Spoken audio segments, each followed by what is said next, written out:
Assalamualaikum warahmatullahi wabarakatuh. Perkenalkan, nama saya Bayu Irawan, NIM 2119066. Dan di sini saya sebagai pemateri 1 akan memaparkan materi yang saya dapatkan, yaitu materi pertama. Dan di sini yang pertama yaitu pengertian media pembelajaran.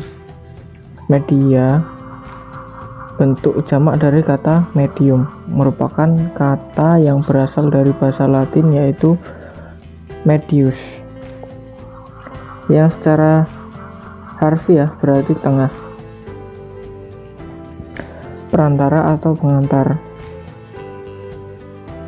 Oleh karena itu, media dapat diartikan sebagai perantara atau pengantar pesan dari pengirim ke penerima pesan.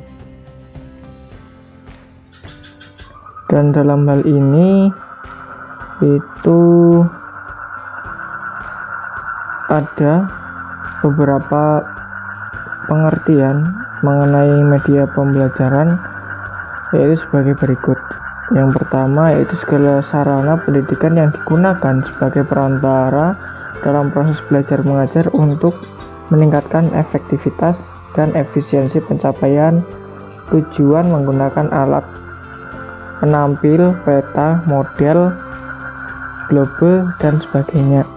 Itu yang pertama. Dan yang kedua yaitu peralatan fisik untuk menyampaikan isi instruksional, termasuk buku, film, video, tip, sajian slide seperti PowerPoint, itu guru dan edukatif, mencakup perangkat lunak software ataupun perangkat keras hardware yang berfungsi sebagai alat belajar atau alat bantu belajar. Yang ketiga, media yang digunakan dan diintegrasikan dengan tujuan dan isi instruksional yang biasanya sudah dituangkan dalam garis besar pedoman instruksional dalam GBPP, dan dimaksudkan untuk mempertinggi mutu kegiatan belajar mengajar. Yang keempat yaitu sarana pendidikan yang digunakan sebagai perantara dengan menggunakan alat penampil dalam proses belajar mengajar untuk mempertinggi efektivitas dan efisiensi pencapaian tujuan interaksional, meliputi kaset, audio, slide, film strip, OHP, film, radio, televisi, dan sebagainya.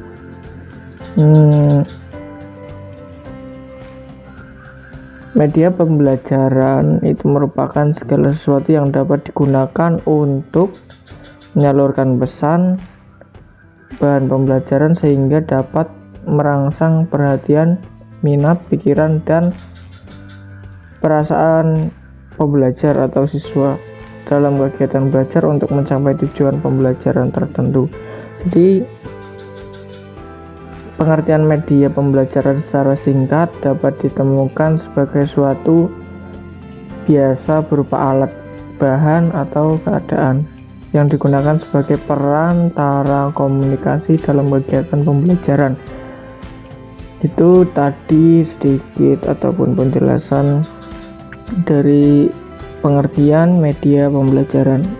Yang selanjutnya yaitu yang B, yaitu fungsi dan tujuan pemanfaatan media pembelajaran. Dalam hal ini fungsi pemanfaatan media pembelajaran itu ada sampai G. Yang A yaitu penggunaan media pembelajaran bukan merupakan fungsi tambahan tetapi memiliki fungsi tersendiri sebagai alat bantu untuk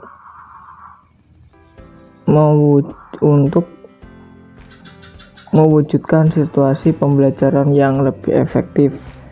Yang B, media pembelajaran merupakan bagian integral dari keseluruhan proses pembelajaran. Hal ini mengandung pengertian bahwa media pembelajaran sebagai salah satu komponen yang tidak yang tidak berdiri sendiri, tetapi saling berhubungan dengan komponen lainnya dalam rangka menciptakan situasi belajar yang dihadapkan. Kemudian yang selanjutnya itu media pembelajaran dalam penggunaannya harus relevan dengan komponen yang ingin dicapai dan pembelajaran itu sendiri. Fungsi ini mengandung makna bahwa menggunakan media pembelajaran harus selalu melihat kepada kompetensi dan bahan ajar. Yang selanjutnya yaitu media pembelajaran bukan berfungsi sebagai alat hiburan. Yang selanjutnya yaitu media pembelajaran bisa berfungsi untuk mempercepat proses belajar. Yang selanjutnya, media pembelajaran berfungsi untuk meningkatkan kualitas proses pembelajaran. Yang terakhir yaitu media pembelajaran meletakkan dasar-dasar yang konkret untuk berpikir. Oleh karena itu, dapat mengurangi terjadinya penyakit verbalisme. Kemudian yang tujuan penggunaan media pembelajaran antara lain sebagai berikut. Yang pertama yaitu memberikan kemudahan, yang kedua itu memberikan pengalaman belajar yang berbeda dan bervariasi, yang selanjutnya itu menumbuhkan sikap dan keterampilan tertentu dalam teknologi, yang selanjutnya itu menciptakan situasi belajar yang tidak dapat dilupakan peserta didik, memperjelas informasi atau pesan pembelajaran, yang kemudian meningkatkan belajar mengajar. Ya, mungkin dari saya seperti itu, kurang lebihnya mohon maaf. Akan dilanjutkan oleh pemateri selanjutnya. Terima kasih. Assalamualaikum warahmatullahi wabarakatuh. Perkenalkan, saya Esa Putri Kurniawati, NIM 21190 Di sini saya akan menjelaskan tentang prosedur dalam memilih media pembelajaran. Dalam memilih media pembelajaran harus memperhatikan beberapa prinsip-prinsip yang akan melibatkan emosional siswa, sehingga sebagai guru juga harus memahami karakteristik siswa. Karakteristik siswa itu merupakan proses belajar mengajar yang akan menjadikan maksimal. Berikut adalah prinsip-prinsip yang harus diperhatikan oleh seorang guru dalam memilih media pembelajaran yang akan ditempuh. Yang pertama ada prinsip efektivitas dan efisiensi. Ini merupakan sebuah keberhasilan yang untuk mencapai tujuan pembelajaran. Yang kedua adalah prinsip taraf berpikir siswa, merupakan sebuah media pembelajaran untuk mengacu pada taraf berpikir siswa. Yang ketiga adalah prinsip interaktivitas media pembelajaran, di mana guru itu harus memperhatikan beberapa banyak siswa yang harus berinteraksi. Semakin interaktif dalam media pembelajaran, maka siswa tersebut akan mudah dalam berinteraksi dalam media dengan pembelajaran tersebut. Yang keempat adalah ketersediaan media pembelajaran. Sebagai guru harus melihat ketersediaan media tersebut yang akan direncanakan sesuai dengan tujuan yang akan dicapai. Yang kelima adalah kemampuan guru menggunakan media pembelajaran, merupakan komponen dalam proses belajar mengajar yang harus disesuaikan dengan kemampuan guru. Yang keenam adalah alokasi waktu, di mana disesuaikan dengan waktu yang telah ditentukan. Semakin efektif media yang digunakan, semakin baik pula proses pembelajaran. Yang ketujuh adalah keamanan pemakaian media pembelajaran. Guru harus berhati-hati dalam memilih media pembelajaran, karena media pembelajaran itu jika tidak sesuai akan berakibat fatal kepada siswa dan lingkungan sekitar.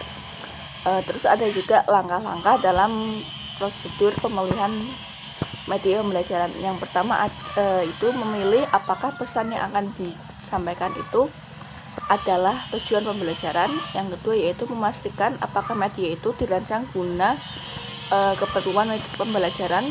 Yang ketiga adalah memastikan apakah dalam usaha mendorong kegiatan belajar akan digunakan strategi yang efektif, psikomotorik atau kognitif. Yang keempat adalah menentukan media yang sesuai dari kelompok yang cocok untuk strategi yang akan dipilih dan mempertimbangkannya dengan berbagai ketentuan.